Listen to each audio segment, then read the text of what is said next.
Dear one, let your body settle into its most comfortable position. Turn off the light. Close your eyes. There is nothing you need to do right now. Nothing to remember. Nothing to follow closely. Tonight, we are traveling far back in time to China, about 660 years ago, to the early days of the Ming Dynasty.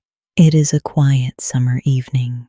Beyond tall palace walls, we enter a beautifully decorated room. Inside, a man sits alone. He is dressed in a dragon robe embroidered with gold.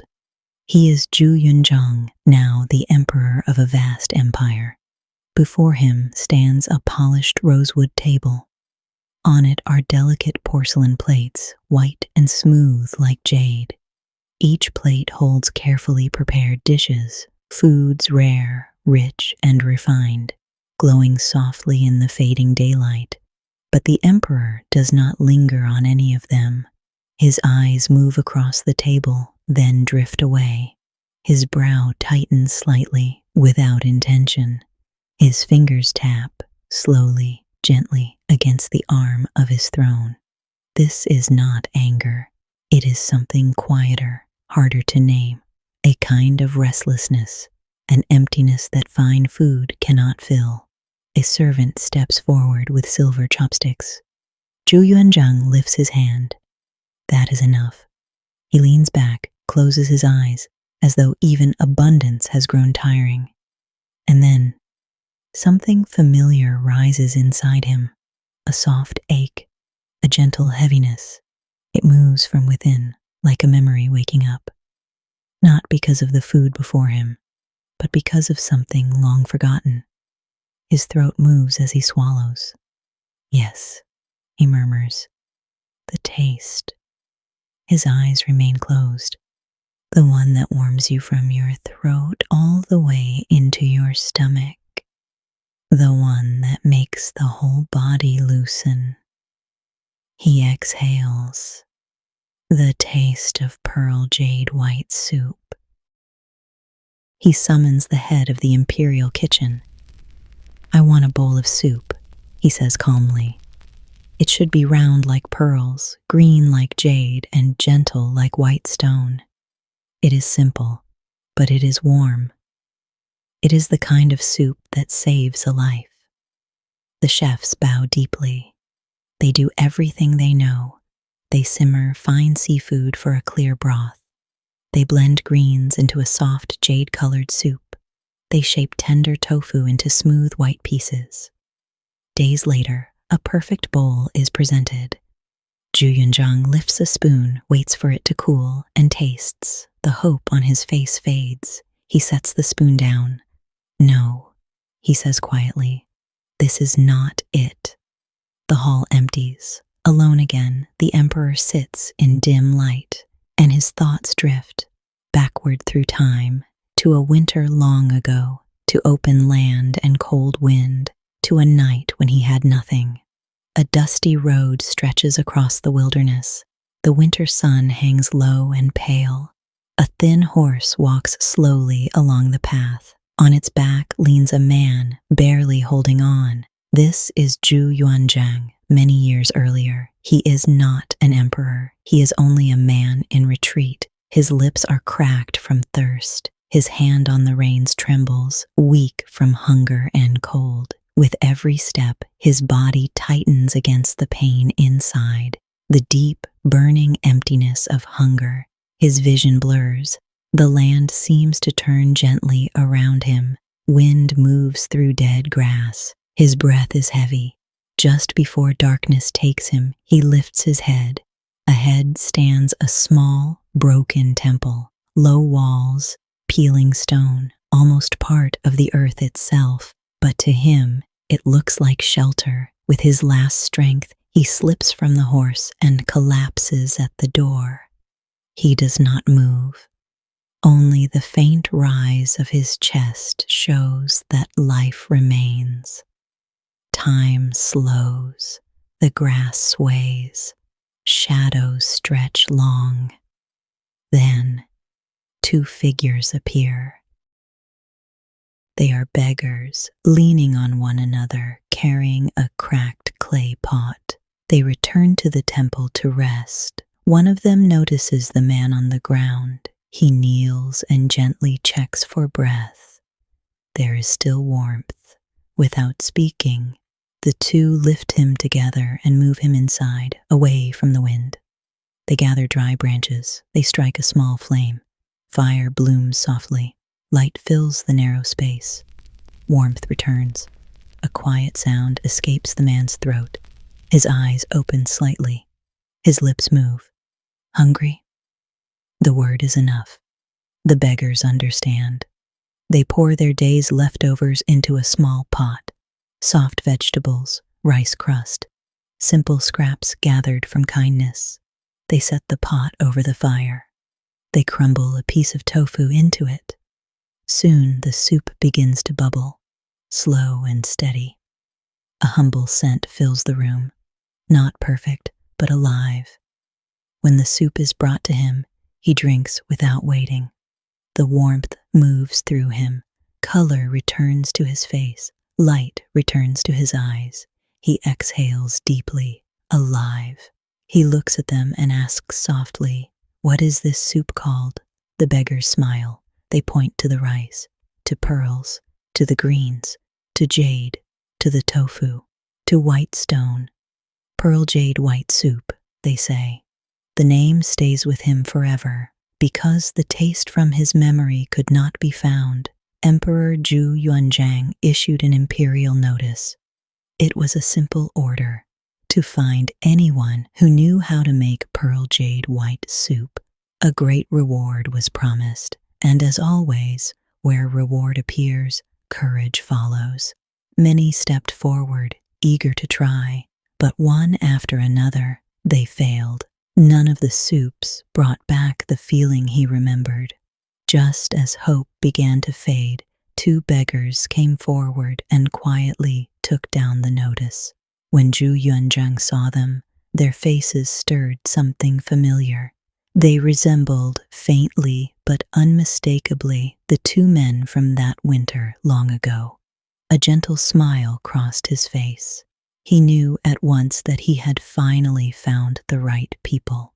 Deep within the lantern-lit palace, a special decree was issued. Imperial funds were released. A separate kitchen was prepared, and a time limit was set, 3 days. The emperor wanted the soup from his memory restored, not just one bowl, but 200. At the grand imperial banquet, he wished to share this warmth. This soup that had once saved his life, with all his ministers. When the order was announced, no one was more uneasy than the imperial chefs. They now stood in the royal kitchen, side by side with the two masters who had been summoned, the same beggars from years before. Before them lay towering piles of ingredients, and in their hearts confusion and unease grew. The instructions they received were unlike anything a royal kitchen had ever known. They were told to prepare hundreds of pounds of cabbage and spinach, hundreds of blocks of tofu, and large amounts of coarse rice. Even more puzzling, they were asked to collect 2 full barrels of mixed leftovers, the remains of other kitchens' meals, and even the water left from washing pots. Though filled with doubt, the chefs followed the instructions carefully. They began the unusual preparations. The rice was cooked without being washed so that a layer of golden burnt crust would form at the bottom of the pot. The tender hearts of the cabbage and fresh spinach leaves were set aside. Instead, the older stalks and wilted leaves were kept. The white tofu was not cut with knives, but gently crumbled by hand, soaked in the leftover washing water, and placed beneath the intense midsummer sun. Time passed slowly. Under the summer heat, the water holding the tofu began to bubble softly, releasing a strong and unfamiliar scent. burnt rice crusts, wilted vegetables, leftover mixed dishes from the day before. All the ingredients were now ready. The people standing there looked at one another, unable to imagine how any of this could become a dish worthy of the emperor. While the kitchen waited in uncertainty, the palace, inside and out, filled with celebration. The imperial banquet was about to begin. Officials arrived early, speaking quietly among themselves, their thoughts filled with anticipation. They imagined rare pearls from the sea, precious delicacies beyond measure. None of them knew what was truly happening in the royal kitchen, where a large pot was quietly heating, holding a very different reality. At last, the soup began to boil. A distinct aroma spread through the air, thick and powerful, causing those nearby to step back instinctively. But the pearl jade white soup, recreated from memory, was complete. When the time arrived, a line of eunuchs formed in silence. Each carried a red lacquered tray. On each tray rested a delicate bowl decorated with coiled dragons. Inside each bowl was the steaming soup, warm, mysterious, and impossible to predict. The procession moved solemnly toward the great hall, toward the waiting emperor and the gathered ministers. As the bowls were placed before each official, the elders seated closest felt their white beards tremble almost imperceptibly. Their bodies leaned forward, then drew back again, just slightly, but enough to be noticed. An uneasy silence filled the hall. On the throne, Zhu Yuanzhang saw it all, and he smelled it too. A complex expression crossed his face: surprise, recognition, and perhaps a hint of embarrassment. But soon all of that faded, covered by something stronger: the dignity of an emperor and his quiet determination to protect the warmth held in his memory. He said nothing. Calmly, he lifted the bowl before him. Before the eyes of the entire court, he held his breath, tilted his head back, and drank it all. The empty bowl was placed gently down, making a soft sound against the table. It was a signal. The ministers knew there was no turning back. Some closed their eyes as though facing fate. Some pinched their noses, faces tightening. Others took a deep breath and swallowed quickly, only to cough moments later. But in the end, every bowl was emptied.